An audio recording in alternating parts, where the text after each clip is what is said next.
following podcast is being brought to you by the Defy Life Podcast Network.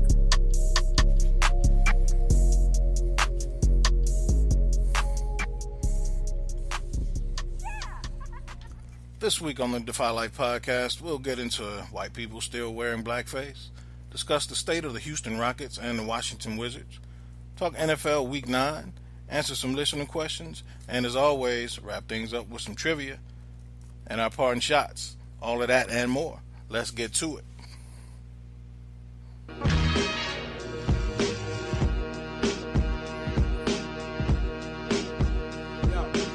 Defy Life. It's more than just about some football. All my sports teams off season go through withdrawals, 30 minutes to tip off. Like Rakim was saying, we got ideas, give me ear problems. Sound like thunder and rain. I'm excited that you came on this journey with 3 of my friends. Defy Life till we die and grow wings. Just a different perspective. Haters in every direction. Refuse to live my life based off your projections. Their expectations are lazy. My expectations are crazy. My lady defies me.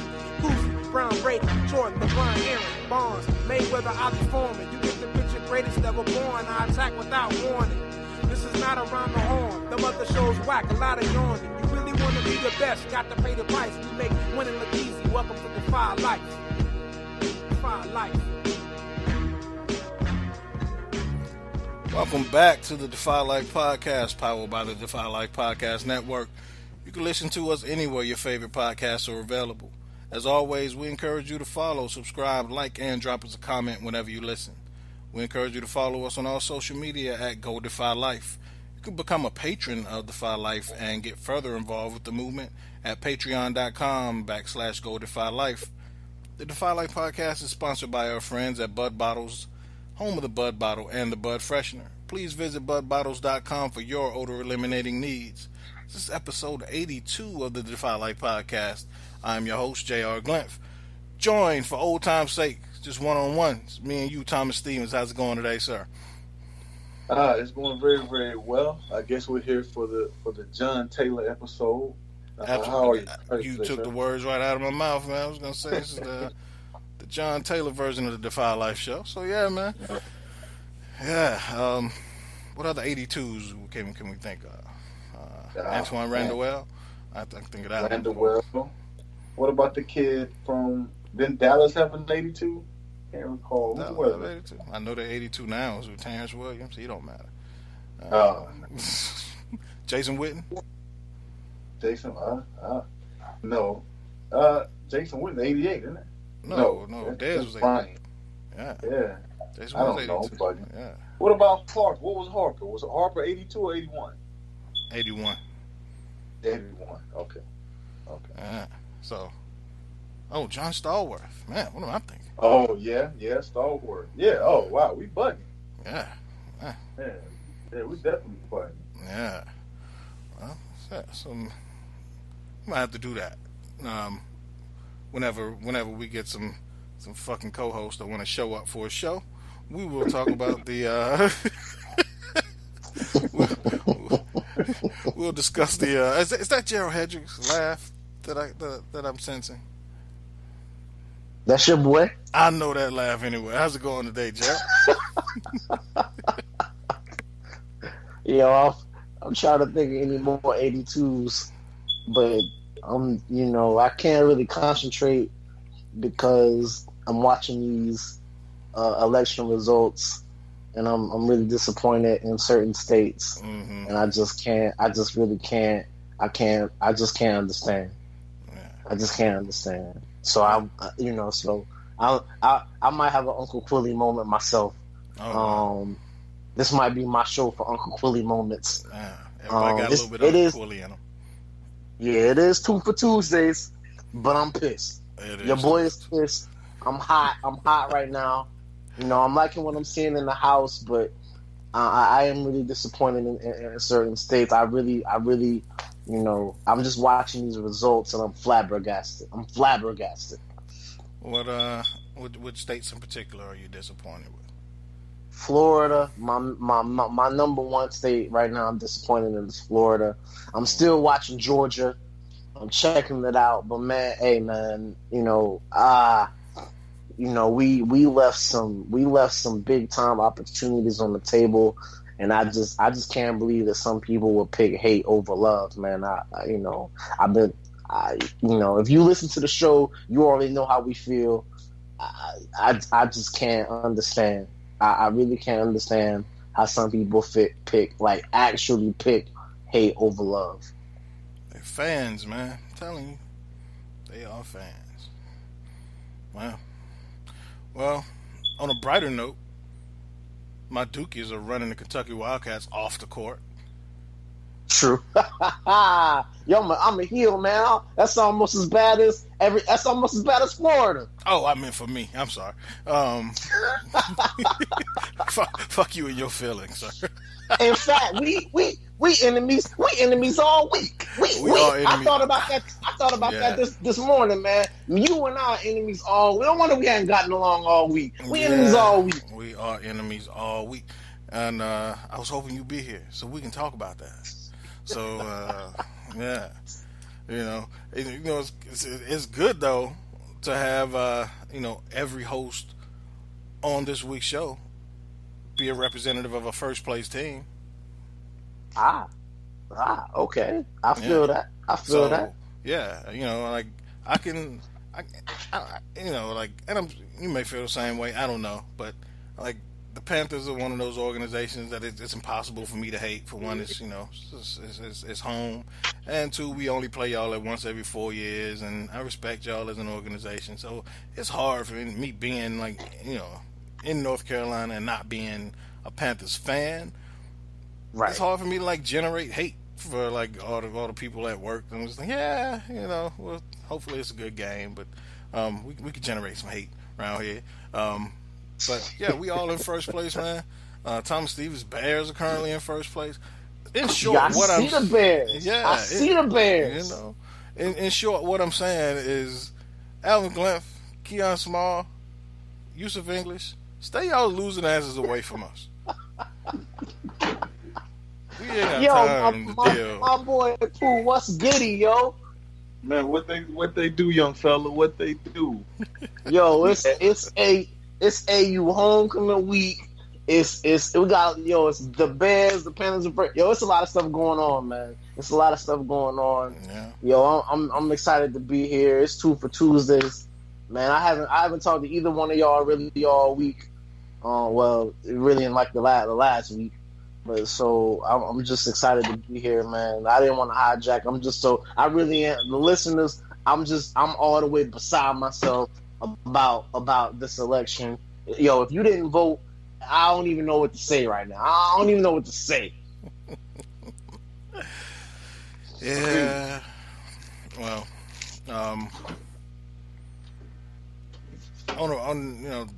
we can't say this much though.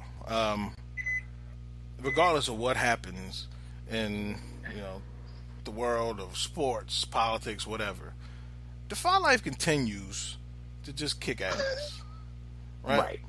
We just continue to defy life. So, within the last 24 hours, we actually added a new show. Didn't even know. It just kind of worked that fast. And so it's actually live with Neat Cruz. She has a pretty substantial following on Facebook from just going Facebook Live over the last year or so. And Yosh hooked up with her and got her on board. And so her first episode will be posting tomorrow night, I think. But yeah, so y'all check that out. It'll be live with Neat Cruz. So she'll be streaming live on Facebook, and the audio will be available on Go Defy Life and all of our channels on Spreaker. So check her out. She'll be talking everything, relationships, single life, dating life, all kind of stuff, parenting, all kind of shit. So pretty dope. So shout out to you, Yosh, for bringing Neek aboard. Neek, you welcome to the Defy Life family, and she's also going to be blogging on the site. So, man, we continue to just keep doing big shit. Right. Proud of you guys, man. I'll mess with that. I'm proud of you guys. That's what I'm talking about. Absolutely. Defy Life, baby. Yeah, absolutely. Defy Life, and hopefully me and Money can, we can get this Jogger Gate scandal figured out. We've had a bit of a jogger situation earlier this week. Hopefully we get that figured out. Still a work in progress, so hope that the replacements are on the way. We're going to get that figured out. But more good stuff. Getting ready for Black Friday, trying to figure out what Black Friday deals we're going to offer on Defy Life gear. So just crazy stuff. Okay. So So I know Pooh wants some input. I know Pooh, the fashion guru of the team, wants some input. Absolutely. Yeah. So we'll try to figure that out. See if we can get y'all some t-shirts on the low. So well, yeah, man. But before we move any further, seriously though, Keon Small, Alvin Glymph essentially said tonight that their body's different, B. They couldn't make it. They tired. Al come down with a bug. Different, B. Yeah, like they just couldn't do it. So we'll try to keep this. I mean, that's why I said I was telling my wife, I was like, man, Keon out. That's 30 minutes knocked off the show right there. Yeah, easy. Their money didn't show up. I was like, well, this is gonna be a quick show. So money showed up. So So money's talking twin ain't here. So we can might squeeze this in under 2 hours tonight. Keon ain't here to curse me out over Falcons questions. So I thought for sure he'd show up. Falcons won this weekend. And they shut down Adrian Peterson. I just knew he. I thought he'd show up too. Yeah, so he must have. I thought he was gonna have a lot to talk about. So maybe not. But I'm glad you did show up, because what I realized when I was going through the intro and it was just me and Pooh, I thought is trivia is hard as fuck to play when it's just one participant. So I'm glad you showed up, Gerald. No doubt. I ain't want to give that kid no default crown. Man, that's the worst kind of crown we give him. Yeah. I was ready to say clown me. Yeah, so I knew that kid was gonna do. Ain't nobody here. I'm the champ, just like that. Right? Yeah. No way, Jose. All right. Well, let's get to it, man. Jumping to some news tidbits first. First off, man, did y'all see the female UPS worker who dressed up as a mammy for Halloween and went to work with the costume on? I mean, like, of course, blackface, hands painted, painted some big red lips on her face, the red and white, checkerboard handkerchief on her head, and apron, like it was nuts, and showed up to work, and they sent her home, and somebody posted it, of course, on social media, and within an hour she was fired. And now she's approached her attorney as to start the process. Is she running for her job? Is she running for Senate? She may be. She running for Senate for the Republican Congress, for the Republican Party. Yeah. This may all be a ploy to run for office. And then on top of that, Megyn Kelly, our friend Megyn Kelly, who formerly of Fox News, who now has her own segment on the Today Show, decided to chime in on her segment and just say, "I don't get the big deal. What's wrong with blackface? People get so offended so easily. Like what?" What's wrong with blackface and people dressing up as other cultures and making fun of them? I don't get it. Then next day, after she felt that storm and everybody coming down on her ass, she decided to apologize, of course, and give her, the standard BS apology we always get. And it just wasn't enough. NBC fired her as well. Maybe she'll run for office. So. Money, man, what is it, man? Why can't white folks just understand, like, don't do blackface? That's the simplest of, like, things. Like, what is it? With every Halloween, this shit comes up. Jay, I don't know if they... I'm convinced on a larger scale, because it's not just about blackface, but I'm convinced that a lot of people just, like... Because, if you look through and I think Pooh can attest to this, but it's a lot of segments of racism related to history that they don't want to talk about, that they don't want to put in the history books. They don't want to teach you. They don't want I really think it's an ignorance to just how. I don't want to beat this drum, but I'm not gonna feel right if I don't say it. Man, but it's a lot of like historical racism that has been tried to be like ignored or swept under the rug, so to speak, in a way that like almost is like it almost like it didn't happen, or almost like it wasn't or maybe if it happened then it wasn't that bad, or so it's a lot of that going around right now. Like it's a lot of that I middle schoolers I've we don't talk about slavery in history class. We don't teach about oppression of blacks in history class. We just teach we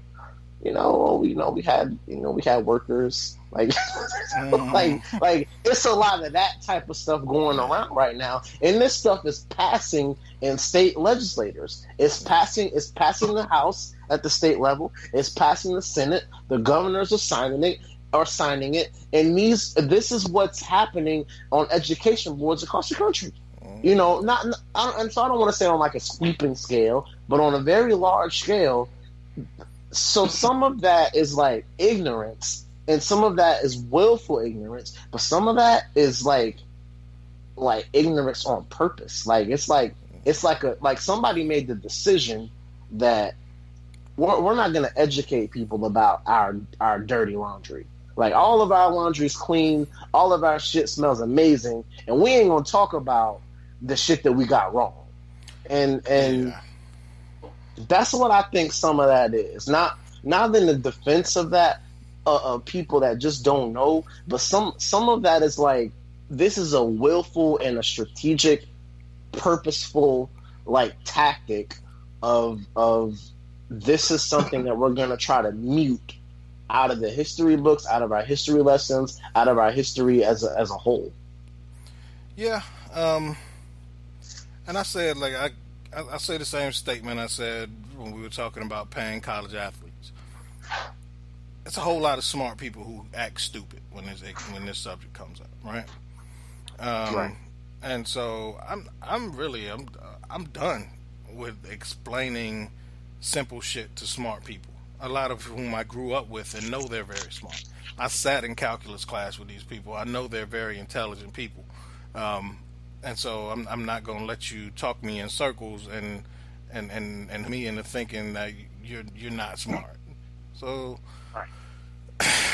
and a lot of them genuinely feel that since they own slaves, that it's a moot point, that it shouldn't be talked about. You hear that all the time. Well, I've never owned slaves. You can't blame me for what my ancestors did. But yet 9/11 comes up, and Irish Pride Day comes up, and it's never forget. Hashtag never forget. But I gotta forget all that. Hashtag never forget. So and the crazy part about that, Jay, is that most white people in the South didn't own slaves. Yeah, exactly. Yeah, absolutely. That was a luxury reserved for rich people. Mm-hmm. In fact, poor white people in the South, once again, it's crazy how the same fucking issues exist today that existed 200 years ago. Yeah. Poor white people in the South fought against their interests because they couldn't get jobs because the rich people had slaves, so they didn't have to. They didn't have to pay poor white people to do anything. Yeah. So poor white people couldn't get jobs because rich white people owned slaves. So the original slave rebellions were slaves and poor white people together. Yeah. And once again, you have a large segment of people that are counterintuitive of their own interests, doing things against their own interests, but hundreds of thousands of people were ready to lay down their lives for shit that they really didn't even partake in. Yeah. Lyndon B. Johnson said it best. He's like, if you can get the lowest white man to feel like he's better than the highest Negro, he'll never realize you have your hand in his pocket, right? And then it's systematic. But I don't know, man. Pooh, like, what are your thoughts on this, man? You think people are really this ignorant and they don't know, like, what the fuck they doing? Man, that's wow. It's just, it's very difficult because some of them really, really look completely oblivious. I don't know if they're oblivious or they're just damn good actors, or actresses, but it just can't be. It just can't be. But to me, and to go in a kind of like different direction, it's just, to me, that's the American way to attempt to omit that, because America, if they want it, they go out and take it. If they want you to forget it, they tell you to forget it. It's just, American way, just bully their way around. That's how we've done it. But it's just no way that they can just be that, oblivious to the situation. Yeah, absolutely not. Because to me, case in point, this lady with the mammy thing. So, in order to know, have some kind of reference point, and to order to know where to buy the stuff and whether, the details of her costume, chances are she had to use it in some capacity, right? True. So, on the way there, on the internet to find all of this of said costume, I would imagine she used the same internet that is littered daily with incidents like this of people who dress up. And she can't skip past that point and get to a mammy costume. You get what I'm saying? Right. So it is willful ignorance, and it's. I'm telling you, maybe she want. I'm thinking she launched her political career. She probably did. I'm thinking she said, "Forget this regular stuff. I'm about to run for the Senate, and I need a racist act to be able to do that." Yeah. It's just no way she passed by several people on her way to the office. Yeah. And just no one told her, dude, I don't think it's a good idea. Yeah, can you imagine sitting at the red light though, and she drive up beside you and you look, what the fuck? Right. Yeah. Right. That's a white lady. Because I assure you, people pulled up beside her and really cursed her out and flipped her a bird and was this motherfucker crazy. I can't see. Yeah. And she been an employee at UPS for 25 years. You know how many classes and trainings you got to go through in 25 years of UPS to know that ain't the shit you're supposed to be doing. And you know how good of a company UPS is if you've been there for that long? Exactly. She lost all kinds of pension and benefits and all kinds of UPS treats you well if you've been there that long. Yeah. And what I'm thinking is maybe she knows that if she's been there that long, she might know that she's getting her pension, and she's getting maybe that's already secured. I don't know, and this is early retirement for her. I don't know, but so she can run for the Senate. So she can run for Senate. Yeah. True. Or get a reality show. It's just no way. If she gets a reality show, then she can run for president. How about that? She got her eyes set bigger than the deep, Senate. What were you saying, Paul? I'm sorry. No, it's just no way. It's just no way that you can actually think that that's a good idea. Dude, black people don't even, it's that's just beyond me. Then it's such an inaccurate. It's just such an inaccurate depiction. That it's just far fetched, man. That anyone can think that's a good idea. Yeah. To dress up like that. Yeah. Yeah. Maybe, and that goes back to I said a whole lot of stuff to never say my point. Is that a lot of people don't know the history of blackface. Yeah, like, yeah, I went through all of that and never actually like. I feel like a lot of people don't know the history of blackface and why it's so offensive to so many people. Right. Yeah, but I don't know. Again, so for your girl to say, I don't know why it's a big deal. That statement is it's obvious to me that she doesn't know the history of blackface. Right.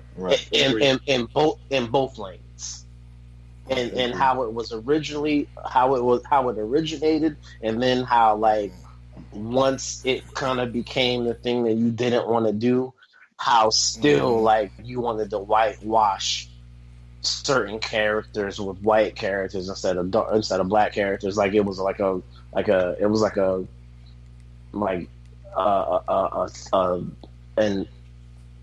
calculated kind of move in terms of Hollywood, in terms of like we still don't want to give black actors these roles. So in both scenarios. Yeah.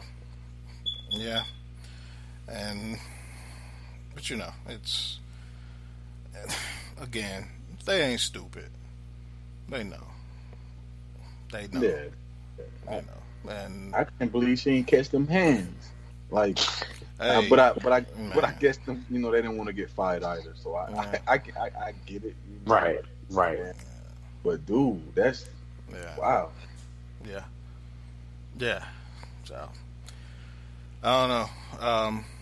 And to dig a little deeper, Al brought this up to us today, and then he decided not to show up. So we'll touch on it on your behalf, Alvin. In Gwinnett, Georgia, in Gwinnett County, Georgia, at Brookwood High School in Gwinnett County,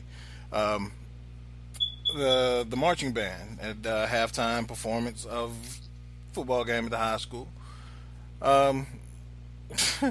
Some members of the marching band decided to take it upon themselves. Their mascot is the Broncos, and I guess like, you know, their horns, like the tubas and the sousaphones and stuff, they have like those covers. They like have like the mascot on them. I have letters that spell out the mascot's name, and they'll wear those, you know, over the horns, like during performances and stuff. And instead of spelling out Broncos, while the unbeknownst to the band leader, some of the students decided to take it upon themselves. A few people from the sousaphone section decided to spell out the word coon in their on their instruments. Yeah. And I'll lay this out there. There were a couple of them that were black.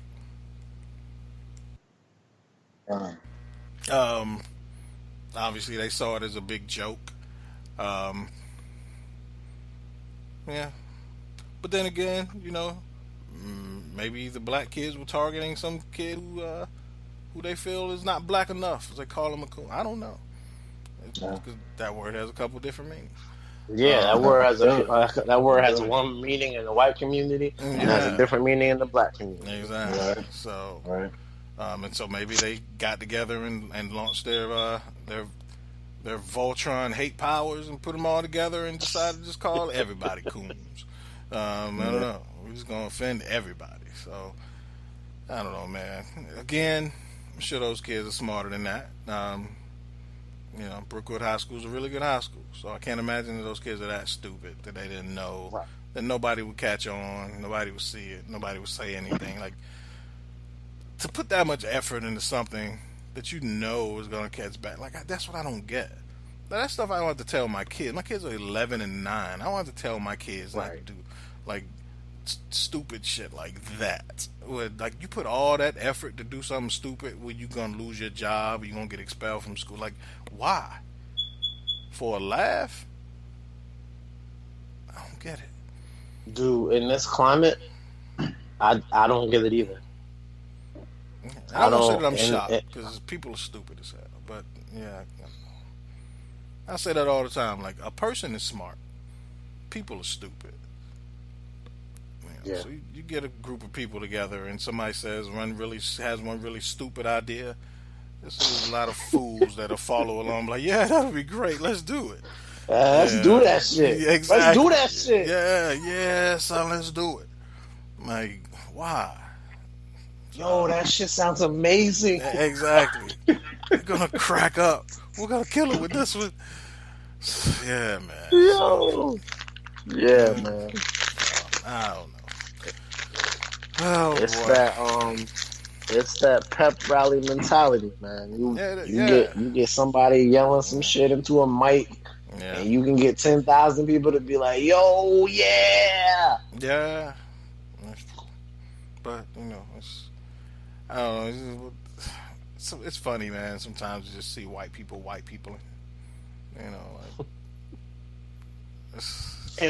enjoying their privilege is what I call it. Yeah, exactly. Yeah, but even we all got I got a few cool white friends, but even like they step into the realm. Sometimes I gotta remind them, yeah, man, you white. Like you don't get it. I have to remind myself of that sometimes too. And I also have to tell them, like, it's sometimes there's no way you can be that stupid. Like, there's no way. So, yeah, I don't know. Shout out to you, white people. Another successful Halloween for you. Gosh. Oh man, on to some listener questions. I promise y'all, I'm gonna give y'all some good. I'm gonna go on to listener questions on a high note one time. But y'all got to do better in the news because I don't know what to do. You're leaving my hands tied here. First listener question from Sam in Orlando. Sam's got a double dipper. I started to just go with his question because he's got two like really good questions in one. So shout out to you, Sam, for maximizing your space in my timeline. Thomas, you first. If you were a boxer, what would be your ring intro music as you walk into the ring?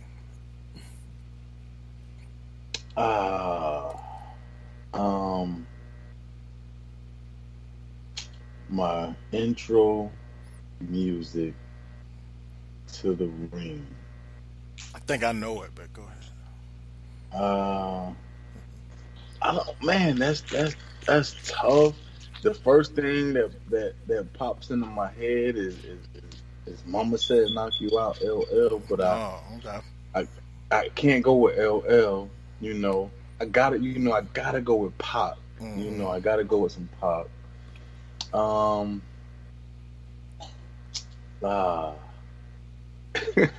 Let me go with pop. The last MF for breathing. That's what I go. Okay. That's just so. All right, I can dig it. I thought you were gonna go me against the world. What do you mean? Hey, don't. I'm talking about I'm the last hardest cat out there. Meaning that. Like, you try to test me, I'm gonna crush you. Meaning that. All right. Yeah. I thought you were gonna go with me against the world, but I can dig it. Oh, okay, yeah. See, I ain't even. My mind was so far, all over the place. You out there trying to kill. Didn't even hit me. Yeah. All right. Gerald, what about you? What's your intro music? Man, so many songs ran through my mind. It depends on like what type of boxer I am. Like if I'm like Mike Tyson, and I'm pulverizing people immediately. Then I'm probably coming out there to something like Hail Mary, But if I'm, with that, I ain't a killer, but don't push me, like. But if I'm a Floyd Mayweather type of guy, and I'm making $300-400 million a fight, then I might come out there all about the Benjamins, like. Yeah. So I actually, I'm not really sure. I think it depends on, what's my categorization in the boxing world. Okay. What my style is, and all of that. Am I a flashy guy that like I'm just out there boxing with a bread?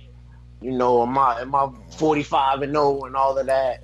I might come out there all about the Benjamins. Like I can see myself coming out to that shit, wilding out. No doubt. All right. I didn't even think about it that way. It was a bunch of songs ran through my head too. I kind of settled on just for the first line. I had to go with this one. I had to go with Abomatomically, Socrates' philosophies and hypotheses. Like that line, I got bombed, like so. I'd have to go with Triumph from Wu-Tang. Okay. So, and just that beat is crazy. So Yeah. But yeah, I guess that's If I was like, and I just automatically assumed of myself I would be a knockout artist. So yeah, right. So yeah, I didn't put myself in I didn't put myself in Floyd category. I didn't think about it that way. So, but yeah, so pretty good take. Damn good question, Sam. Yeah. Sam's follow up.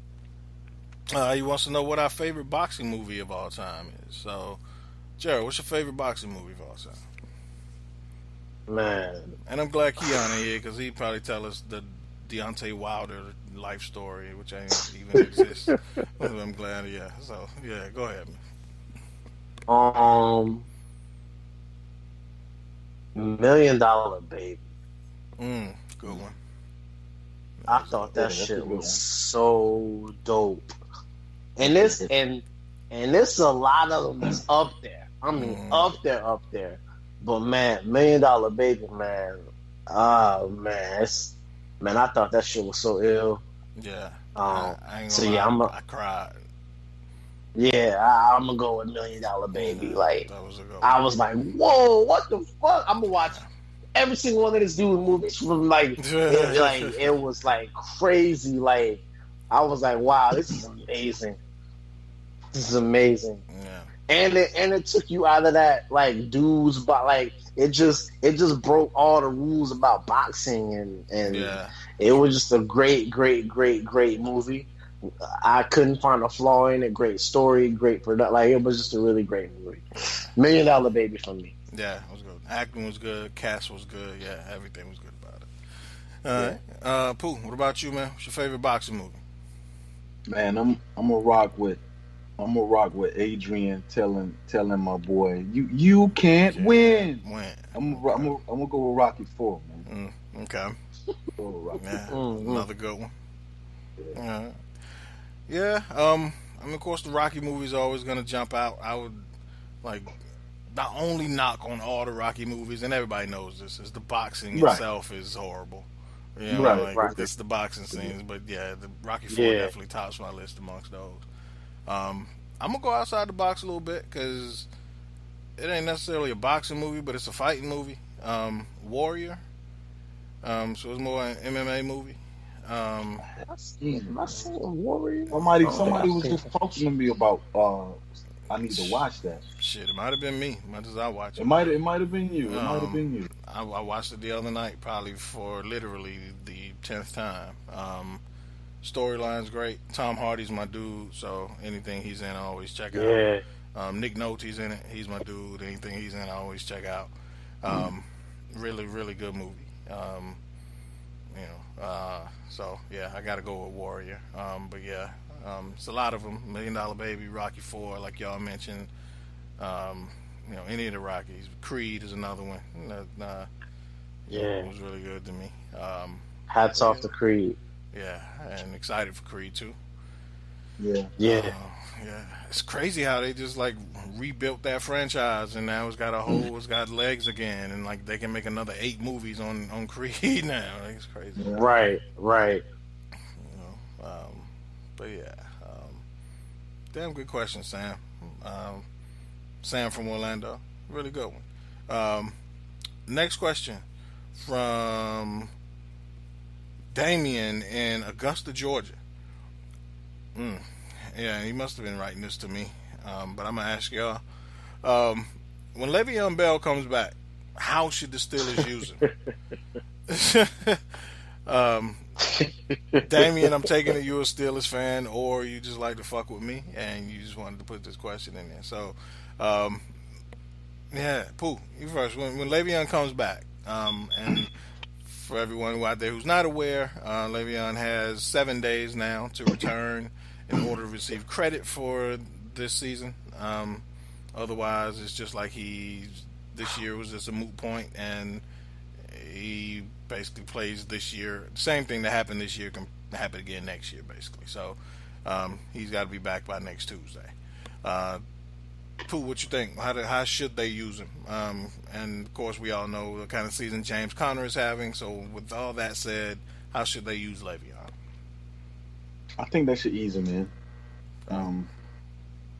10, 15 touches, and I guess definitely once he gets going, I'm not gonna say turn everything over to Lev Bell, even though I think he's a special talent.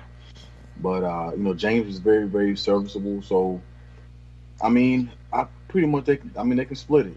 They can split it right down the middle. Maybe 20 touches apiece for him. And I'll probably, even though Conner he's exhibited himself to catch the ball well, but I definitely will have Bell in on third downs. But I'll definitely get him some carries as well. Okay. All right, Money. What do you think? How should they use Le'Veon? It's the middle of the season, man. Mm-hmm.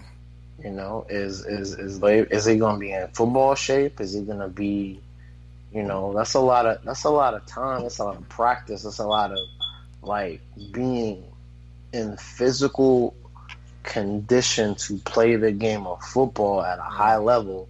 You're talking about a Steelers team that's in the middle of a playoff hunt, in the middle of the season. Big games coming up. And once again, I think he's a top 5 player at his position. But I think he thought he had the ace and the big joker and the little joker and the deuce still out there. I don't think he played his hand right. Yeah. I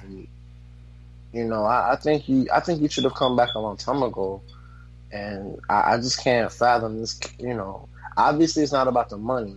It's about the money, but it's not about the money because the kid left $15 million on the table. So I think obviously if he's back, we play him because he's a great talent. So obviously if he's available to play, you get the ball into his hands and you ease him in. But I just think and we beat this drum a lot, but I just can't understand.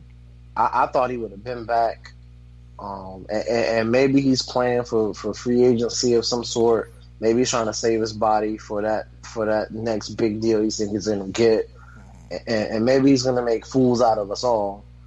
I just can't understand what he's doing right now, but I don't know what's playing. Yeah, I'll say this: there's no way you get worse by adding Le'Veon Bell. You know what I'm saying? So when he does come back, obviously they have to find a way to play him. But I think one thing and it almost pains me to say this because I always said Le'Veon's the best running back in the league. But looking at what James Conner's done, just plugging and playing, he's on pace to Le'Veon's best season as a pro in his first year. So the notion that Le'Veon's the best running back in the league, and I'm sure he was banking on being irreplaceable. He's been replaced in half a season, and that's evident. Yeah. So it definitely leads you to the conclusion that a lot of Le'Veon's production, not to take away from his talent, but his production is credited a lot to that offensive line, to the quarterback, to the system, to the system. Yeah. I tell people this all the time, Jay.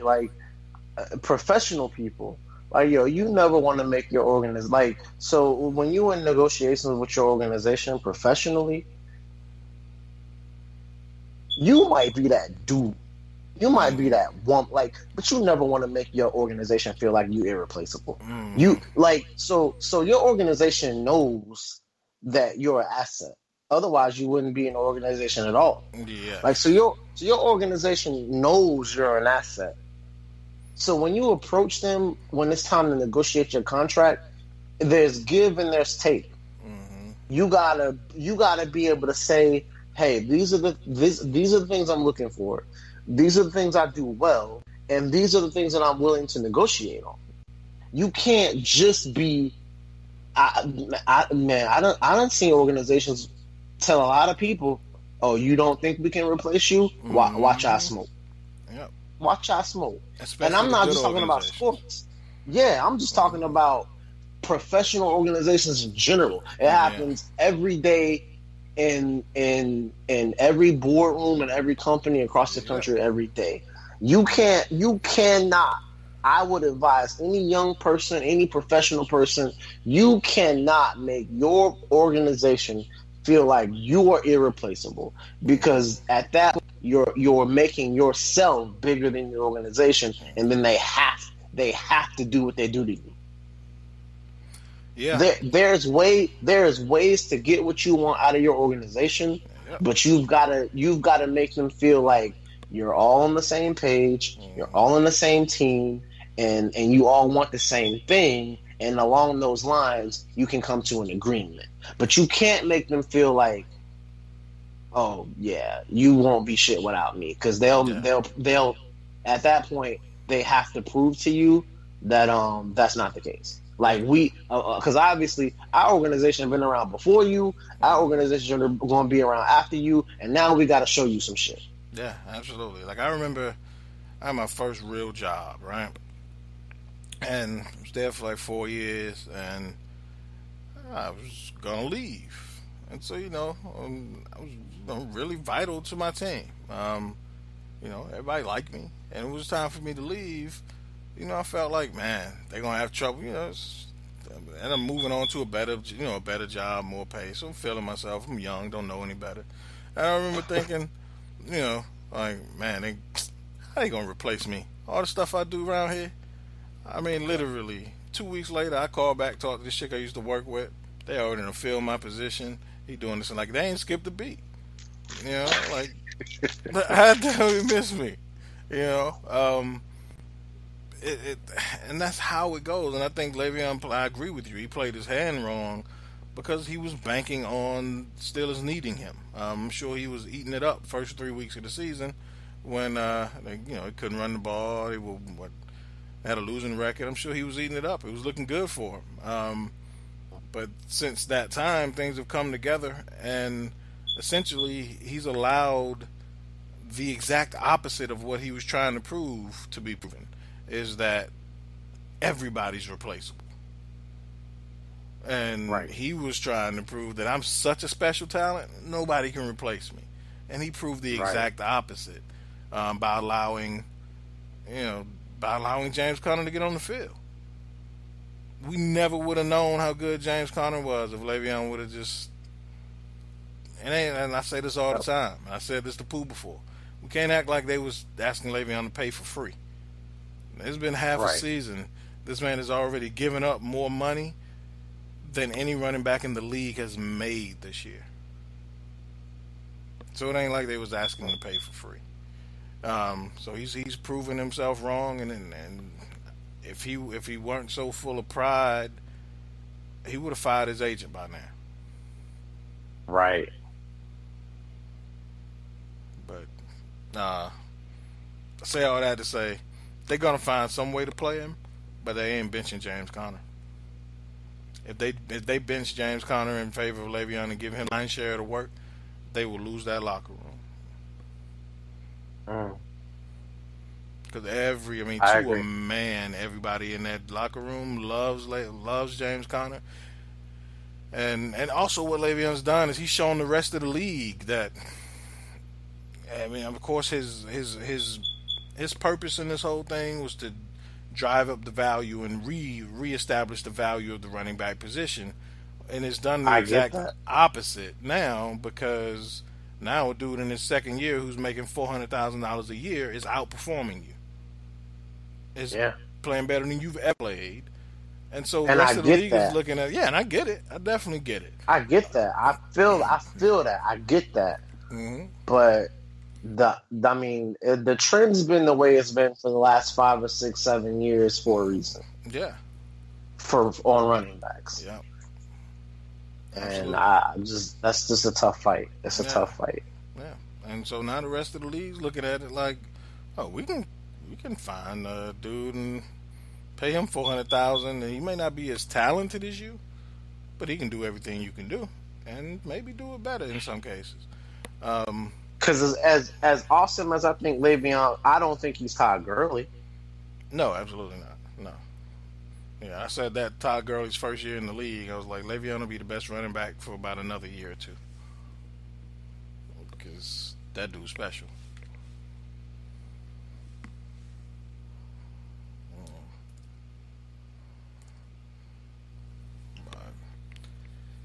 And now my boy kicking up dust now. Who that? Alvin Kamara. He is. Yeah. Yeah. Yeah. Mark Ingram. This is his last year with the Saints. You think Kamara can carry the load over the entire season, year after year, like that though? I don't know. But he's not small. It ain't about being. It ain't about being small. No, it ain't small. He's not small, but when you look at running style, body type, and just the way he plays, I don't know if he can be a guy that you're going to hand the ball to, like, between the tackles and in every facet every week. I mean, he may can get away with it for 4 games while Mark Ingram's suspended. But, when you look at a 16-game season over the course of years, I don't know if I want to trust Kamara to be my workhorse. I don't see anything to disprove it, though. I don't. I do. How What? they use him. Because he hadn't done it. No, he hasn't done it. That's just what they prefer on doing. But he carries the ball a lot between the tackles, though. I mean, I watch a lot of the Saints games. This year. Well, Last year they did. As do I. Yeah. I look at it like this. All right. So, I remember when I was a kid, and before I was old enough to, ride the riding lawnmower, and my dad would be cutting the grass, I couldn't wait to cut the fucking grass. I couldn't wait to ride that riding lawnmower and cut the grass. Then I got old enough where it became my chore. It just didn't feel the same. And I was just like, damn, now I have to do it. That's how I feel about Kamara. I was like, now they can run in between the tackles when they want to and pick and choose, and because they don't have to. They got Mark Ingram to do that. But when Kamara's the only thing you got and you have to use him, I'm just not quite sure it's going to feel the same when you trying to, because they run him between the tackles a lot for a scat back, which he is, 4 or 5 times a game. But, and I ain't talking about between the tackles. I will say this. I heard a lot of the same things about Christian McCaffrey. Mm-hmm. And that dude gets hit a lot in between the tackles. And every game I keep, every time he takes a hit, I hold my breath thinking, oh God, is he going to get it? And every game, hit by hit, the kid just pops right back up off the ground and does it all over again. So I'm not, there are running backs that frame, knock on wood, that, I watch them both because I like them both, Christian and Kamara. Mm-hmm. But I'm just trying to see who, because I said the same thing. Christian just can't hold up running in between tackles game after game, taking those hits like he does. And for so far, he's proven me wrong. Now, granted, he's only 1.5 years in his career, but so far he's proven me wrong. So I hope, because I like Alvin Kamara, so hopefully he can do the same thing. Yeah. I just don't know. I'll say I don't know. Yeah, and I don't know, and I like them both. I love them both. I've been an Alvin Kamara fan since he was in high school. But the difference in them, and I also watched both of them in college a lot.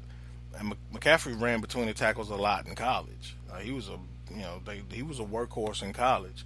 Alvin Kamara split carries in college, and he wasn't a workhorse in college. So I'm not sure. That's why I asked. Not that I don't like him, and I don't think he's a heck of a talent. It's just that I want to see him continue to be maximized for what he is. And you know, at some point, somebody realized that Reggie Bush was Reggie Bush, and he ain't gonna ever be, and like a pounder and an in between, a tackles runner, and a 20 carries a game type of guy. I don't, and that's again with Kamara. I'm not sure if he'll ever be that guy, as talented as he is. You know, same way I wouldn't have been running a bunch of toss sweeps to Jerome Bettis. I know what he is, and so, right. You know, as good as he is at what he does, you got to know your limitations. That's why I asked. I ain't saying he can't. I just hadn't seen him do it yet on any level. Let's see. All right. Well, damn good question, Damien from Augusta. You know, we'll see in a week or so. And, you know, at the soonest, probably. So, guess we'll see when Le'Veon comes back. On to the NFL. Every week we ask the same question. It's after week 9. Pooh, what do you know after week 9 in the NFL? Oh, wow. There's just so many places. So many places I can go. But I just can't. I don't know, man. I guess at this point I really just can't. Of course, I mean the Rams and the Saints are good. But man, Patrick Mahomes is really good, dude. Yeah. I keep waiting on this guy to get tripped up and have a one touchdown, 3 interceptions. And of course, that game is definitely coming. And but that dude's really good, man. He no way Andy Reid even thought he was gonna be this. no. Yeah. He thought it was gonna be good, but not this. Yeah. Not this. Does Andy Reid him? Right. Yeah. Do you think that, Pooh? Do I think what now? Do you think Andy Reid's him? Nah, because at this point, I don't think it's just like no matter what he tries to attempts to showcase Andy, it works, and basically he don't let Mahomes play with the ball at all. Boom out, boom out, boom out. 1, 2, 3 reads going, but he it doesn't seem like he's out thinking himself. So I don't know, man. I think Andy is just he's just letting him play. So maybe Andy's learned his lesson. I don't think Andy's gonna stiff him. I don't think Andy's him. Yeah. So you don't think Andy has that 3-4 game stretch in him, especially in the playoffs where he just handcuffs his own guys and finds a way to screw it up. I don't think he's gonna do it. I think it's just gonna be maybe a bad game by Mahomes or like a ridiculously inspired D or something of that nature. But I don't think we're gonna be able to hand this one on Andy. I think Andy he's finally learned, because if we go back with last year and the year before when the Chiefs were surging in the play, they just got outplayed. It didn't. I didn't recall any bad plays or play call. They just got outplayed. They got a little banged up, but Andy Reid goes into this. He goes into this mode. No, he does. I don't know what I don't like. I think he's a great coach, but he goes into this mode where he's like, he costs you possessions, he costs you ball games, like cost you time on the clock, and cost you all. Yeah, and December and when the games matter. Because we've seen Andy Reid teams run off 8-1, 8-1, 9-1. Yeah. Before we've seen that before. We've seen Andy Reid coach teams win 10 games in a row before. Yeah. But then when it counts, they got a number 2, number 1, number 3 seed in the playoffs.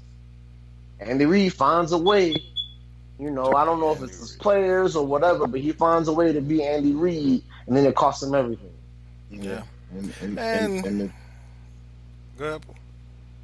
I was just about to say in the championship game and need a play, need a first down, and oh wow, what a great design for Andy Bowles. Who's Andy Bowles? What is Andy Reid doing? You know, like the third string tight end. He done designed the play for that kid. Yeah. But what, like one thing like that Andy Reid that he hasn't had is this amount of weapons on one team all healthy. Yeah. He hasn't. And so that's and so the Chiefs have also been very lucky because they haven't had any major injuries to any of their major weapons. So that's, it happens. I said this, a couple weeks ago to this guy I know is Andy Reid. The Chiefs are the first team to, get Sammy Watkins healthy for an entire season. That in itself speaks great point. Of how lucky they've been with injuries. I can't remember the last time I seen Sammy Watkins play more than 5 games. Exactly. Well, it's been three years ago when he went to the Pro Bowl with the Bills, like that. Nah, I don't remember that. Yeah, I don't remember that. And what happened then? That team was very lucky. They had no injuries and they went to the playoffs. Agreed. They had so that's what I'm saying. Like you have to be extremely lucky to have this little to have that many to have no injury issues, right? They haven't had any on the offensive side of the ball. And so for Andy Reid, I'm waiting to see how he responds when it happens, because it's gonna happen. It's the NFL. You're gonna get some injuries here and there. And I'm waiting to see how Patrick Mahomes responds when he doesn't have, the fastest receiver in the league running on one side, the best tight end running down the middle, the second fastest receiver in the league on the other side, and top 2 running back in the back. Like, he doesn't have all those weapons at his expense. I'm wanting to see how he responds and in the playoffs when booty holes tend to tighten up a little bit. We'll see. But yeah, for right now, because everybody that go to the playoffs is fucking good. Yeah. So he ain't gonna get it's not gonna be the Raiders twice and whoever whoever the fuck else is out there. Yeah. In the AFC West. Everybody in the playoffs gonna be that deal. Yeah. And everybody in the playoffs gonna bring that D. It's gonna be cold. Yeah. They better get home field. Cause we and I like Mahomes, but if you was gonna ask me, am I gonna trust a young kid on the road in the cold in the playoffs? Ugh. I mean, he gonna have to do it. He gonna have to do it a couple of times for me to be like, you know what, that kid don't want on the road in the playoffs. That kid don't want it home in the playoffs. Like that kid don't want without his tight end, without his best. I'm like Jay. I gotta in December. We gonna see. Yeah, and I like him a lot. I love Pat Mahomes. Really fun watch him play. But at some point, I mean, I don't know. Like, remember we've seen the great ones get tested, and that's how they become great. We've seen some okay ones get tested, and that's how they become okay.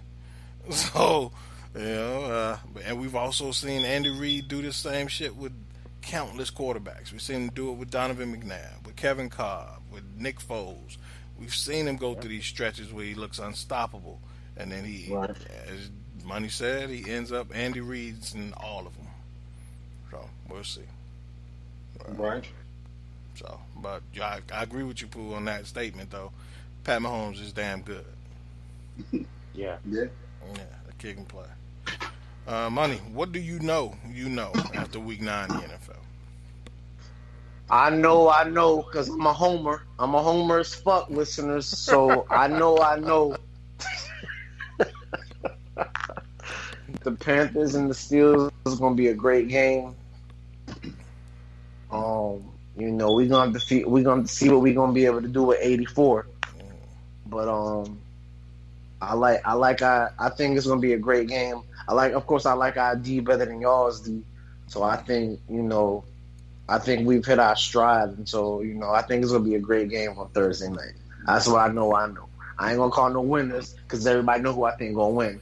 But like, I think it's gonna be a hell of a game. I think it's gonna be a lot of fun to watch both those offenses and both those defenses get it in. Yeah, the only thing I hate is it's a Thursday night game because sometimes you got a short turnaround. Hopefully, two good teams will overcome that. I just got a feeling it's either gonna be like a 13-9 game or like a 35-45 game. Like, so nowhere in between. Either the offense is gonna suck or the defense is gonna suck. But I think it's gonna be a really good game. I'm excited for that. Yeah, me too. Yeah. This is actually good. I get to talk about segments because we got as many voices to fill the space. So I guess we had to talk about the segments this week. One thing I know is that Jerry Jones has officially entered Al Davis territory. That organization. Please explain that. I remember when Al Davis in his later years, and I kept saying, until he dies, that organization is just going to be stuck perpetually in mediocrity. And he died. What happened? They became a pretty good franchise again until they turned it over to John Gruden. Jerry Jones is in that same category until he dies, and because he's not going to fire himself as GM. Until he dies, they stuck. They are, and I can't blame him for it. That's what comes with money and power. You get to do what you want to do when you own the teams. I get it. Who I do blame are Cowboys fans. Is that arrogance? Is that like what is that makes an owner think that he? I don't know, because you involved with the game, right? But what is that about Jerry Jones specifically that makes him think that he can be the GM? Well, Jerry specifically, I think his issue is, I think a major part of his issue is that he's still trying to prove that those 90s teams that when they won 3 Super Bowls in the 90s. I think he's still trying to prove that he can do that again without Jimmy Johnson, and that it was, he had more to do with it than Jimmy did. He's been trying to prove that since he fired Jimmy. Well, we all know that's not true. Yeah, exactly. But he don't know it. Jerry doesn't know. True.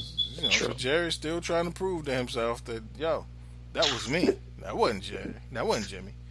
But I blame Cowboys fans, because Cowboys fans continue to show up through all this crap he keeps delivering them. They continue to buy jerseys at the highest rate of any fan base in the league. They continue to sell out that big-ass, overpriced, gaudy-ass stadium they got. And every single year, this our year. Jerry Jones has pulled the biggest Jedi mind trick in the history of sports on Cowboys fans. Because he got them believe. I was talking to Cowboys fans today, to one of them. He's talking about, man, it ain't over yet, man. We might win out. I'm like, what in the hell makes you think that y'all go? Have you seen that team play? They are not going to win out. But Jerry just keep giving these people hope, because he keep flashing these shiny ass stars and these big ass jumbotrons in their face in this big gaudy stadium, and keep telling them, and keep spending first round picks on mediocre receivers, and keeps telling them that we back, and they believe it every single year. So what I know after week 9 in the NFL is that until Jerry Jones dies, that organization is in very big trouble. That's it. Oh. Yeah. So. Oh man. We'll see. Sorry, Al. I hope you. Yeah, sorry, Al. This far. Didn't they play last night? Who? Because I didn't even see the game. They lost to Who the they Titans. play last night? Titans not good. No, not at all. And it wasn't pretty. I mean, and but that's what bro. Like, now even Troy Aikman is saying that they need to just redo the entire organization. When Troy Aikman say that, they done. I don't know. Yeah, because he be on every Cowboys telecast talking about how they gonna win. I can't stand for him and Joe Buck to do a Panthers game. They be talking about the Cowboys in the Panthers game. Yeah, exactly. Like it take everything in Troy not to say we for the entire Cowboys game when he's talking about the Cowboys. Like, you expect him to just come out and say, "Man, we need to yeah." So I mean, the Cowboys don't even be playing. It could be the Panthers and the Giants. And exactly. Like, well, I bet the Cowboys are watching this game. Like, exactly. What? Yeah. Reminds me of Ezekiel Elliott running down the side. Yeah,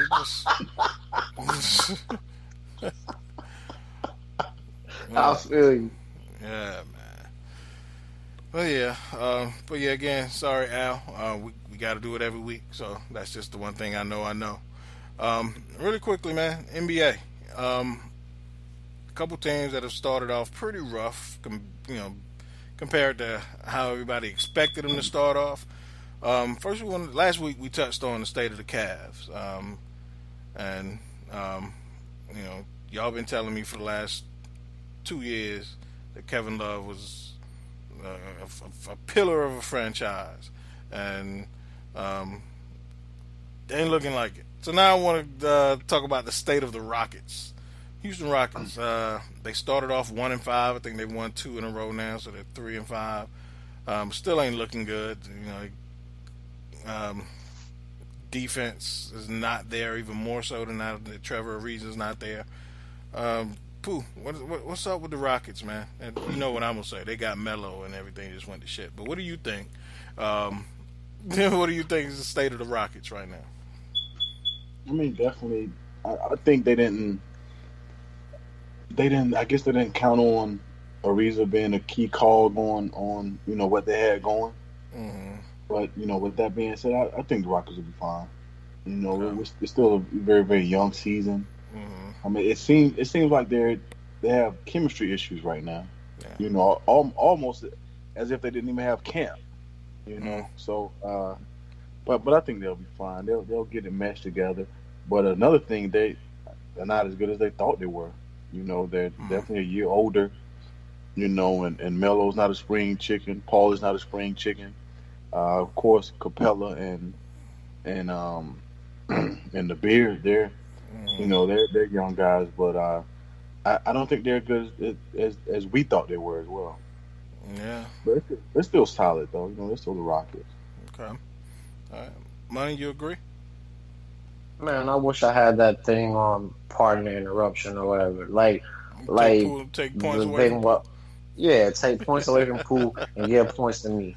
So first of all, they play a lot of these games without their best player, and so they are having gel issues. So they lost a little defensively. Well, actually, they lost a lot defensively, but the defense wasn't. It's not like everybody talks about them losing their defensive guys, but they wasn't really stopping people anyway. Yeah. It was kind of just outscoring everybody. So being that they lost, so Chris Paul's their point guard, but everybody knows James Harden is their actual offensive catalyst. He actually plays more point than their point guard because you just can't do anything with him. So he's gonna come in, he's gonna come back, set guys up for shots. He's gonna be unstoppable.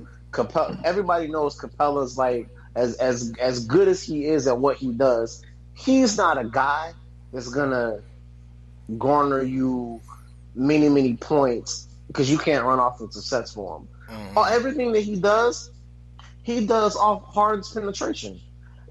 So without Harden's penetration, you really lose the effectiveness of Capella. They don't have Ryan Anderson anymore that really stretch you from that stretch four position. So they have some issues that they didn't have when Harden doesn't play.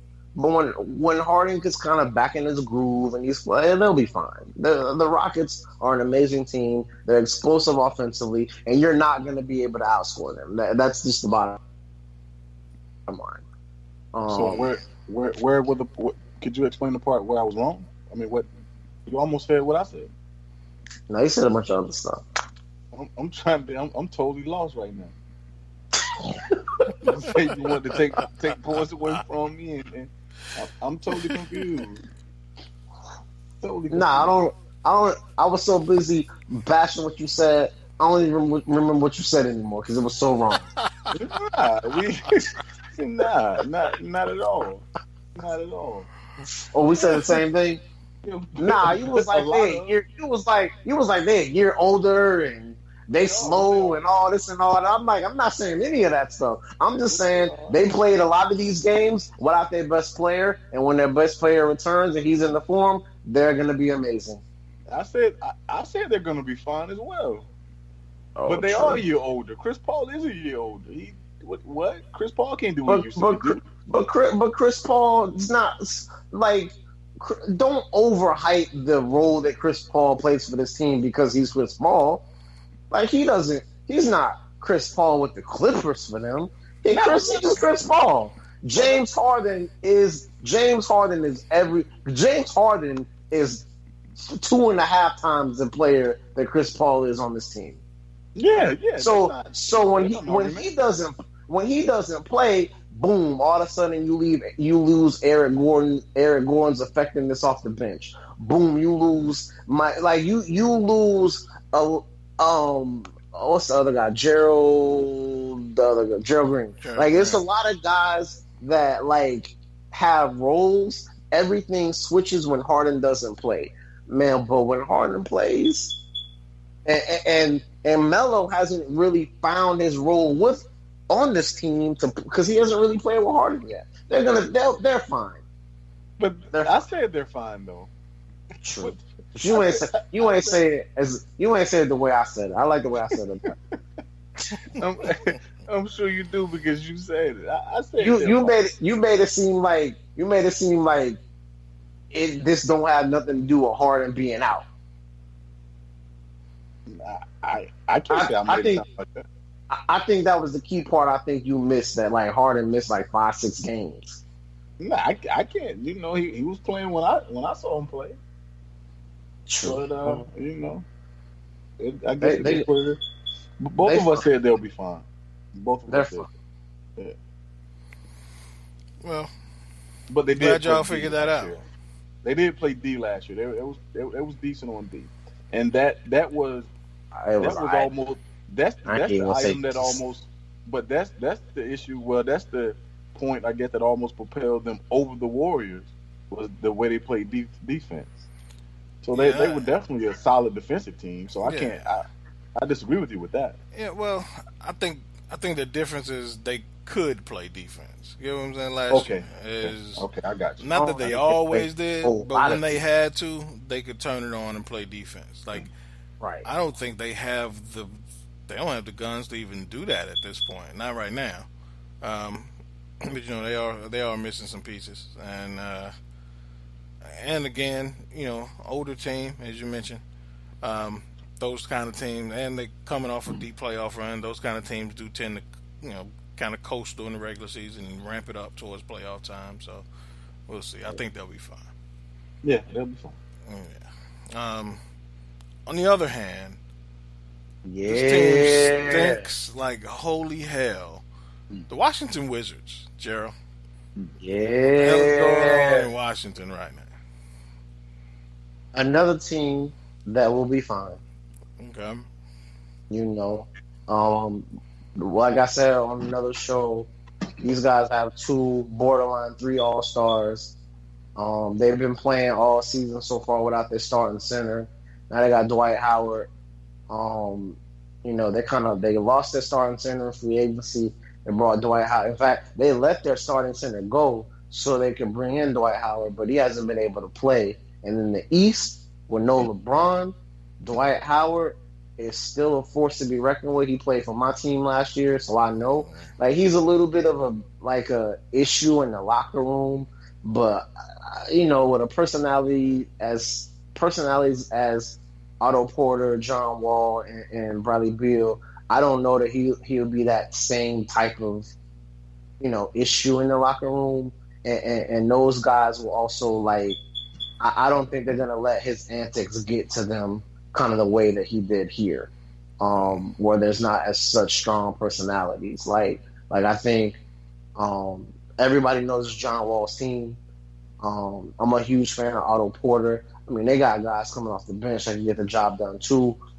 I think Washington will be fine. I just think it's tough to play in the East, kind of without a big man, because kind of most of those, serviceable big men play in the East.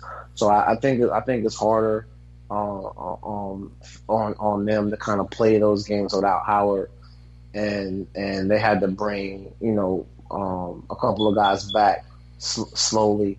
I'm still not sure what's going, because John Wall been playing ball. It's been Beal that hasn't really kind of been getting it done. But we've seen this out of Beal before. Like, when he gets challenged, all of a sudden he plays back to his all-star level. I also think the Wizards will be fine. It's a long season. I think they just kind of need to be kicked in the ass a little bit to remind them that the season has started. And once Howard kind of gets back, figures out his role on the team, and I think they'll get it cooking too. They're a perennial, by now they're a perennial playoff team. Wall knows how to get it done. Beal knows how to get it done. Those second tier guys that come off the bench know their roles, and I just think that they've all been together now. I'm giving them the edge because they've all been together now for a few years. So I think the main core of that team, so they know when to turn it on when everybody's healthy and all of that. Gotcha. Pooh, what you think about the Wizards, man? They all right, or are they showing us who they really are? I'm gonna be short and sweet, man. I ain't think Gerald's gonna let me get a stab at it, man. Kept carrying on, but hey, the Wizards, I saw them play. I only seen them play once, and that was like 2 quarters. I think it was the Lakers. They look horrible, man. That was enough. They look horrible, but I mean, I'm gonna take Gerald's. I'm gonna take his word for it because he watches a lot of the NBA. I'm more biased. I only watch the Bulls and probably whoever LeBron is playing against to root against him. So that's pretty much me. If Gerald says the Wizards are gonna be fine, hey, they're gonna be fine. I'm done with it. No doubt. I'll just say this: I don't give a damn because they're the Wizards, and my Dukies are running Kentucky off the court, so I'm good right now. So yeah, there's that. And based on what I'm seeing, and based off of these asinine comments that Scott Young from Taking Lead from Marvel vs. DC is saying on Facebook about Zion, we're going to have to talk about him next week. So yeah, shout out to you, Scott, because you're gonna get these. You're gonna get this work. Yeah. Y'all ready for some trivia? I'm ready. All right. Well, shit, mano and mano. 1-on-1. We ain't had this in a minute. Man, we had all kind of shit happen. People falling asleep doing trivia, Googling, all kind of shit. And now we got a 1-on-1 matchup. Damn. All right. Categories are, we got to go with 3 men in the squad. However, it is 3 men in the squad NBA edition. So again, I give you 3 players from a team. You tell me which team they play for. Single points for the team. Double points if you could tell me 2 of their positions. Second category, Heisman Trophy runners-up. I give you a clue. You give me Heisman Trophy runner-up. 1 point, single points for the player, and 2 points for the team, the NFL team that drafted this player. Wow. All right. Next category is white NFL cornerbacks. White NFL cornerbacks. Funny you say that, Joe. Yes, funny you say that. Interesting fact. Only 7 white men have lined up for at least one single snap at cornerback during an NFL regular season game in the last 21 years. Let's get it. 7 in 21 years. So I know about 3. You give me 1 single points for the player and 2 points, double points for the college they attended. Oh wow, man! Come on, y'all. I'm saying that's the double point. You give me the player, you get a single point. Next category is player to politics. Ode to voting day.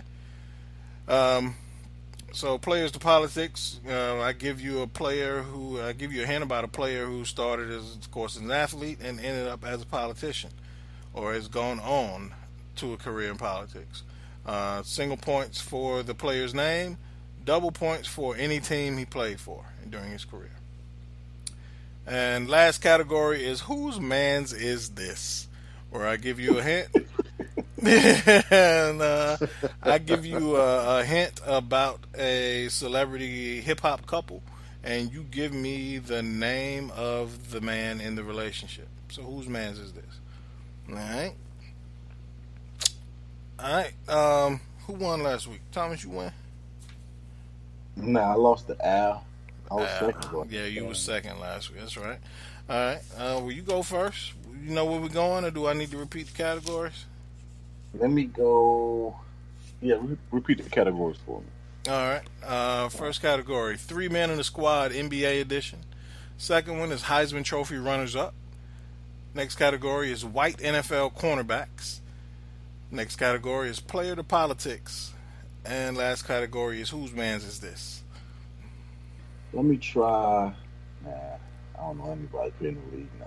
Let me try 3 men in a squad NBA edition for the dub. 3 men in the squad NBA edition 420. First name is Emmanuel Mudiay.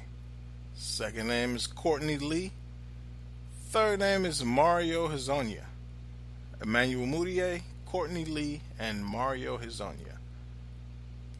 10, I know this. 9, Emmanuel Mudiay. 8, 7, 6, 5, 4, 3. For the who?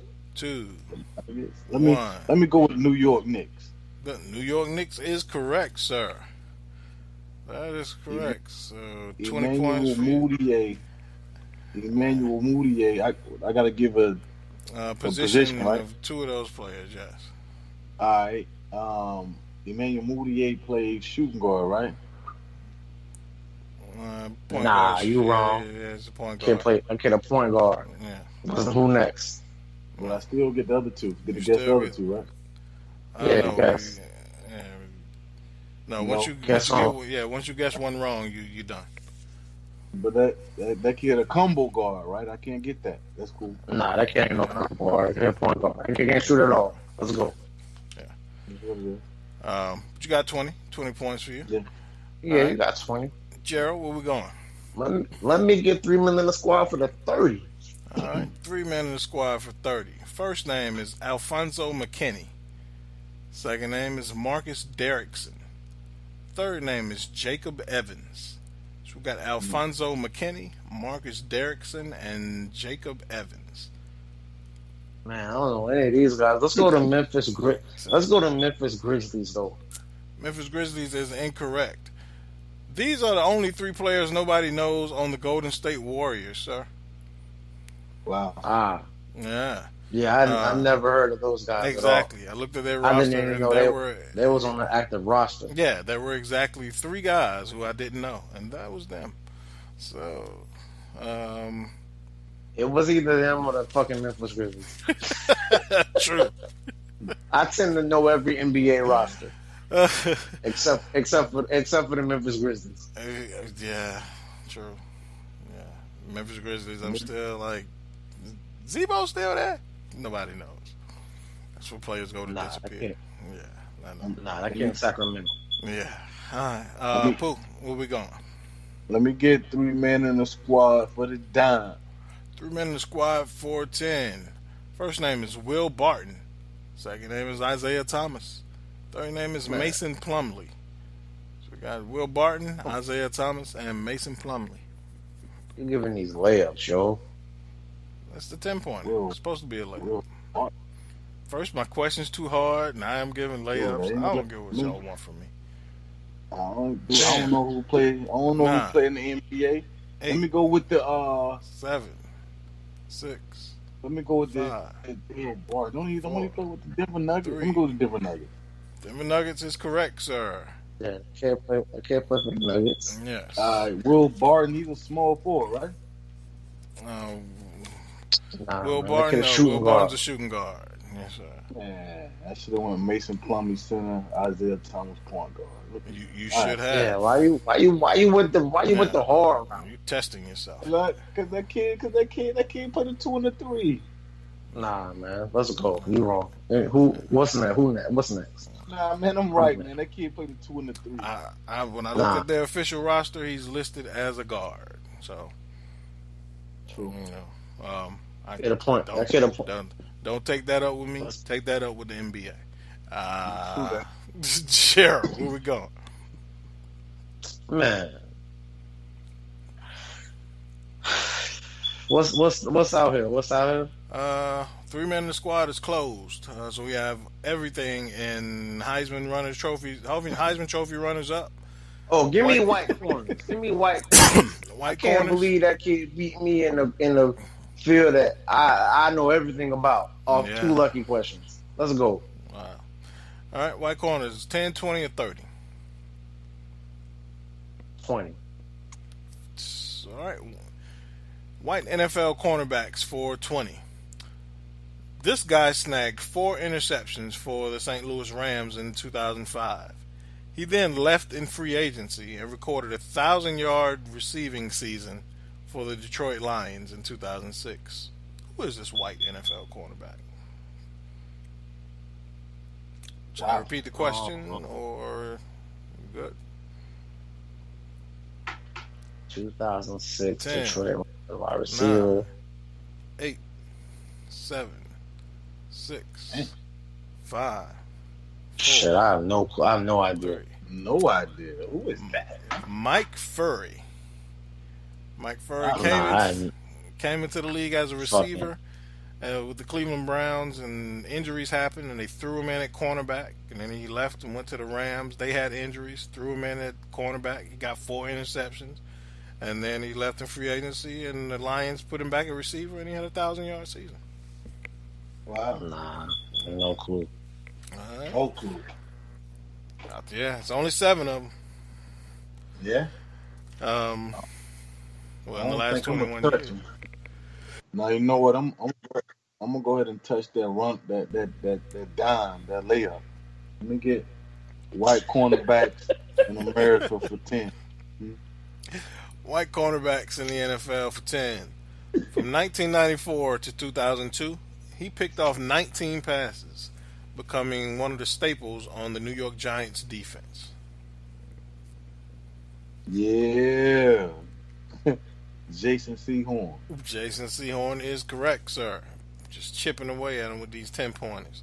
Right. Jason C. Horn for 10, and double your points for the college he attended.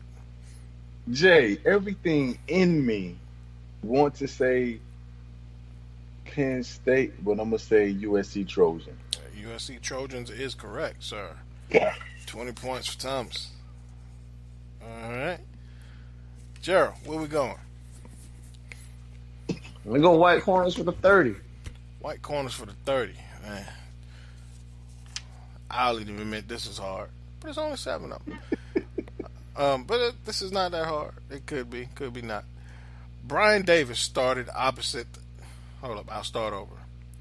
White cornerback Brian Davis started opposite this Hall of Fame corner with the Washington Redskins from 1988 to 1989.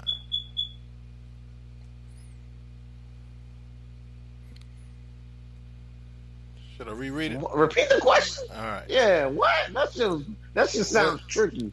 White cornerback Brian Davis started opposite this Hall of Fame cornerback with the Washington Redskins from 1988 to 1989. Darryl Green? Darryl Green is correct, sir. That was the tricky part. I reversed it on you. But you got it. What? Yeah.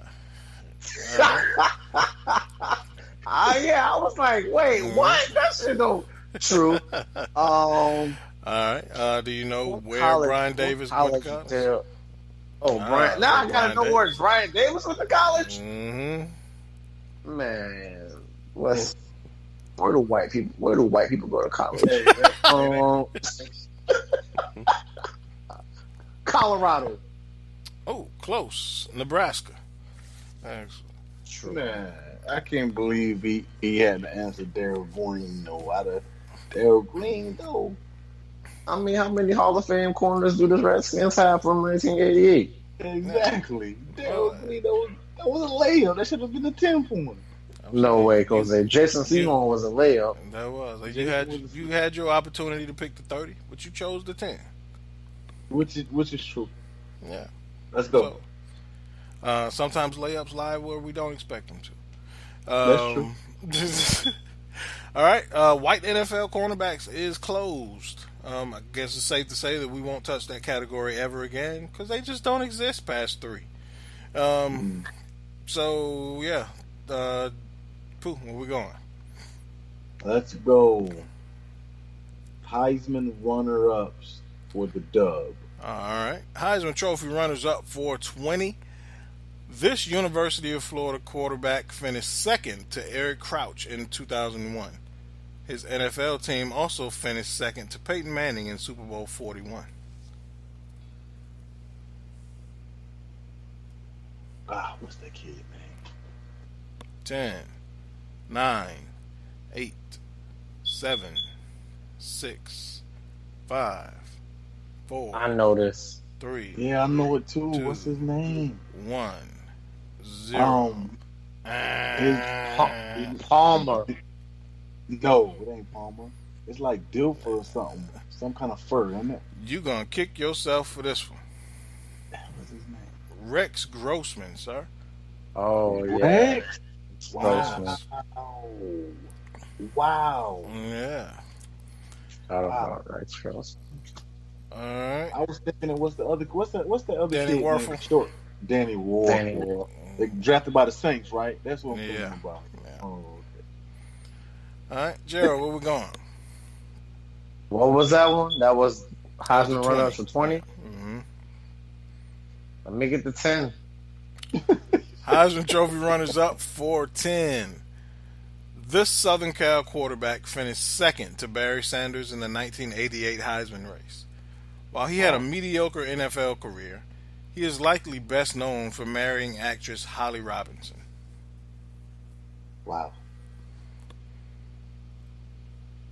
10, Wow. 9, 8, 7, 6, 5, 4, 3, 2, 1. Can I tell him, Jeff? You gonna kick yourself for this one, man. Can I tell him? Yeah. Holly Robinson Pete. Rodney Peete. Oh, man. God. Yeah, you're right. Yeah. All right. Cool, where we going? That kid done lost, isn't it? That was round 3, isn't it? Let me go. Nah, I ain't lost. We got 2 whole categories left. We got 2 whole categories. We're gonna bleed them all. Okay. Yeah, we're gonna get them all. That's Well, you gotta go to sleep? Nah, I'm gonna fight. I'm good. I'm good. My body a little different, but I'm good. Okay. Let me go with so what we at? Heisman Trophy runner-ups for the 30. Yeah. All right. Heisman Trophy runners up for 30. Mark Ingram edged out this fellow running back in the closest Heisman vote ever in 2009. Just 28 points separated the two. Mark Ingram in what year? 2009. All I get? Yes. And it was the closest Heisman vote in history. Don't get who that kid was drafted by or nothing. Who we played for? No college, no stats. Mark Ingram with the Alabama kid. I know what Mark meant. Well, okay. He was a running back. True. That's all I need, right? 9, 8, 7, 6, 5, 4, 3, 2, 1. Toby Gerhardt. Wow. Yeah, 2009 don't seem that long ago, but shit was a long time ago. Yeah. Toby Yeah, Gerhardt. you could have gave me something, man. Still Stanford or something. Nah, that was too much. Yeah. You could have gave me 6'2", 245. You could have gave me something. I gave you fellow running back 2009, closest Heisman vote ever. That's three Easter eggs right there. Three all I need. need. Yeah. True. What's all right? Whose man is that for 20? Whose man's is this for 20? This member of the Migos is currently engaged to rapper Cardi B. Man, I don't know nothing about them. Quavo? Oh, Quavo is not correct. Offset. She actually said his name in a couple of her songs. Nah, I wouldn't have known either, kid. I knew it wasn't Quavo though. Hey, that's the only one I know. Yeah. For them other dudes, hey, it could have been Mr. Potato Head, Juju Bees. Yeah, I just know, like depending on what day it is, like I can't remember their names. I remember one of their names, and then like I just remember they all got like 2 syllables. So I was like, pop off, popcorn, Juju. Like I don't know. Yeah. Let me LeBron. Let me get the bank tape. Let me get the 30. 30. Whose man is this? Alright. Whose man is this for 30? It ain't Vente 20. No. What's 20? I thought Trente was 30. Yeah. Trente? Oh, well, yeah, y'all right. It is. Taking points away from you for that. Nah, he want the 10. He want the 10. That's what he asked for. I mean, he want the 20. He want the 20. That's what he asked for. Y'all know what I want, man. All right. Well, Money, you just got the 20. So, Pooh, you got whose man's is this for 30? Yeah. This man's rapper wife was locked up for 6 years. Yeah. Man. What? Oh, he said this man's rapper wife. So you gotta tell. Could you repeat the question? This man's rapper wife was locked up for 6 years. This man's rapper wife. So I got to give you the man's name. Yes. Okay. Yeah, that's right. Okay. 10. What the world is that kid name? 8. 7. 6. 5. Papoose. 4. Papoose is correct, sir. Well, how could I double up on that? I gotta no doubles in this category. Where she was in jail at? Didn't sing. Rikers Island for double. Nah. Right. Right. Hey, The Rock. She was in The Rock. Man. Sit your ass down. Jared, where we going? What we got out here, man? I gotta catch up. Whose man's is this for 10? And everything in Player to Politics is left. Let me get everything in Player Politics for the 30.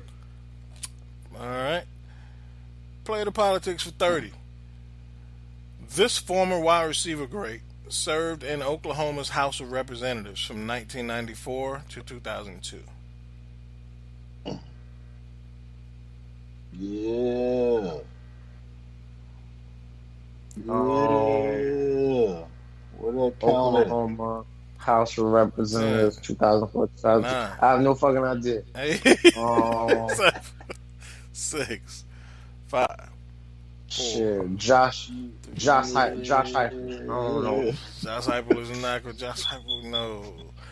Steve Largent. Hey, as soon as that question rolled out, you hear what I said? Yeah. Steve Largent, drafted by the Oilers, cut and I know that now. And went on to a Hall of Fame career with the Seahawks. I actually knew that before, but I And what do we have left? You have the 10 and the 20 left in Play the Politics. That's all? Yeah. Oh, no, and 10 in Whose Mans Is This? Let me get 10's Whose Mans Is This? 10 for Whose Mans Is This? This man was in a long-time relationship with R&B singer Ashanti. Oh. Who is Nelly? Nelly is correct, sir. And 10 again for Thomas. Alright, let's see if Money, can you win this? No, Money done. Nah, you done. But, man, you could've. Alright. That's my house, man. I feel good. Man. Do you want to go for the Play the Politics of 20 and then possibly get the double to make it interesting, though, man? Yeah, let me go with that. Let me see what we got. Or at least to make it appear competitive. Play the Politics of 20. This politician played guard in the NBA from 1965 to 1977. Yeah. He was a New Jersey senator from 1979 to 1997. Who is this player? Yeah. Man, I have no fucking idea. Yeah. The senator. That was his nickname. The senator, Bill Bradley, played for the Knicks from 1965 to 77. That was should have known that, Money. You should have known that. Yeah. Dude. Oh, man. I'm not touching any of those joints. Yeah. Well, we had ask me the last one for the fucking. We had one question left over. Play the Politics for 10. He was a perennial all-star point guard during his playing days from 1987 to 2000 and served as mayor of Sacramento from 2008 to 2016. Who that for? Me? Anybody. Kevin Johnson. Oh, that's easy. Kevin That's Johnson. Mitch Richmond. Oh. Mitch Richmond is not correct. Kevin Johnson is the correct answer. Yeah.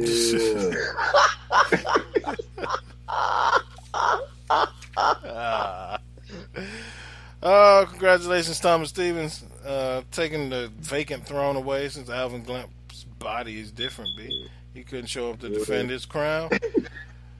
And, yeah, so you won. What's your parting shot, sir? Yo, what up? I'm back on top. Where I deserve to be.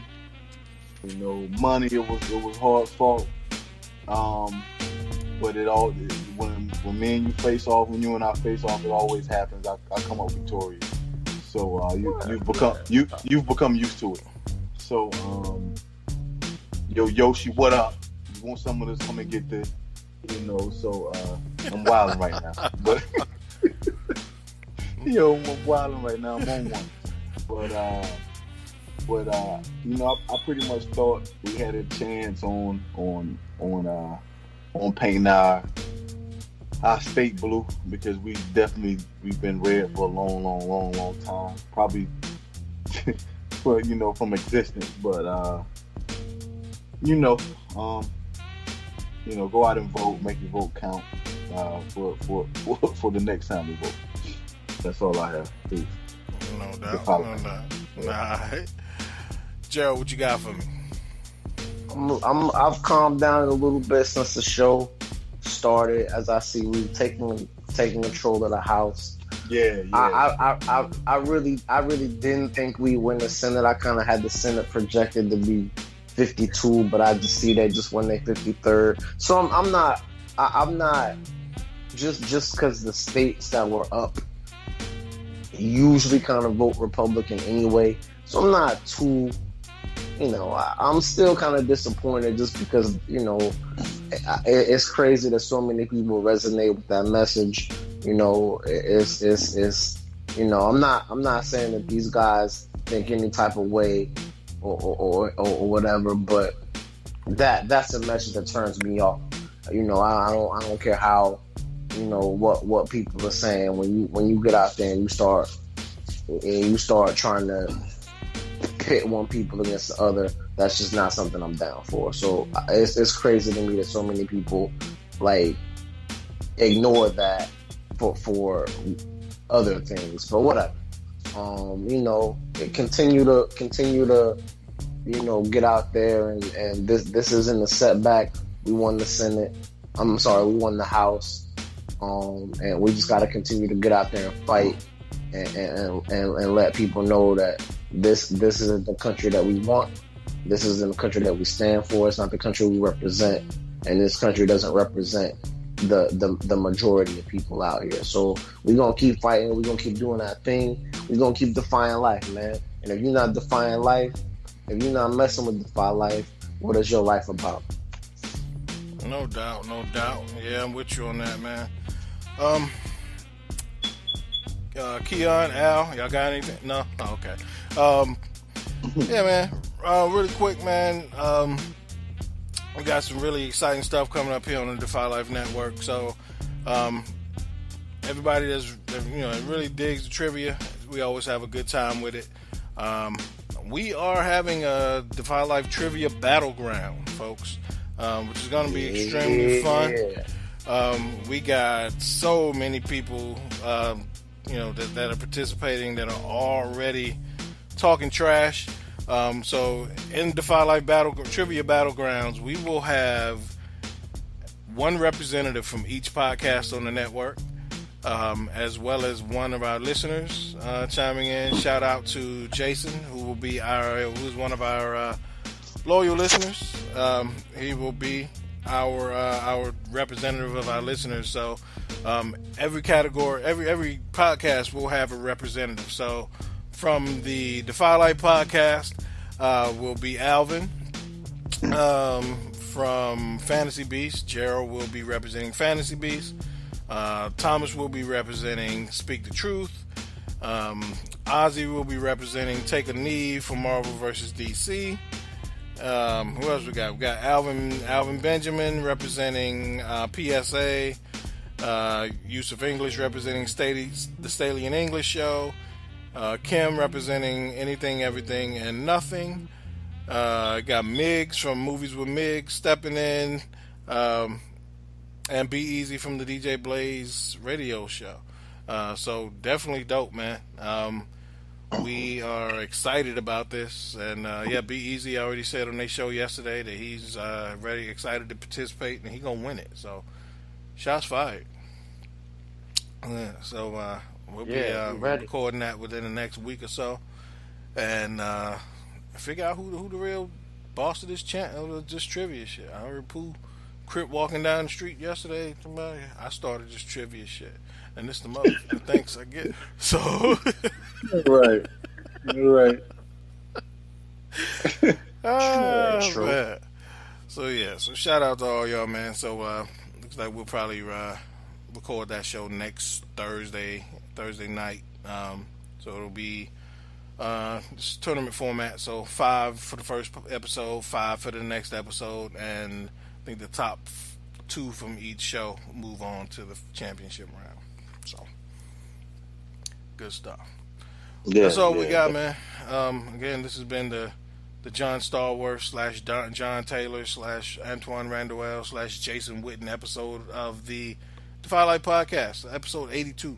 It's been fun, and this is the shortest show we had in a while, right under 2 hours. So, stay going, Keon. Stay going, sir. Let me.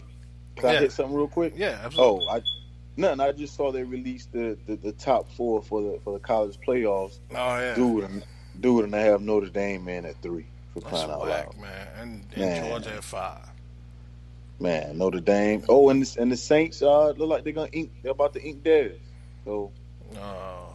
Yeah, I saw that. They worked them out. They liked what they saw, so they talking about inking them. This gets worse for Cowboys fans. 2 weeks before they got to play the Saints. Right, the rich getting richer. Yeah. Wow. Yeah. Well, congrats, Daz. Been a long time. Yeah, man. Congrats, Daz. Yeah. And I'm sure he saw the Cowboys on the roster. Was like, damn right, I'll work out. Right. Saw them on the schedule. Right. He was like, yeah, I'll be down in a minute. Right. So yeah. That's good. So, Well, it's been real, man. Great show, guys. Again, Al, Keon, in all sincerity, we missed you. Hope to talk to you next week. Until then, Defy Life. Defy Life. Defy Life. Yes, Brandon. Hey, yo, Jay hit me up, man. He said we got to record a commercial, yo. A commercial about what? About the show. We got to tell what we be talking about and shit. Oh, Lord. Oh, we talk about everything. Yeah, so we got to What you gonna say? I don't know. I say some shit like we talk about news and gossip and politics and black lives shit and white shenanigans and shit. And how you and your wife be having lesbian sex. Right, because they need to know that part. Yeah, they do need to know that part. But what else I need to tell them? I mean, the name of the show at this point, you know, said everything else. Oh, yeah, that too. This is the DJ Blaze Radio Show podcast.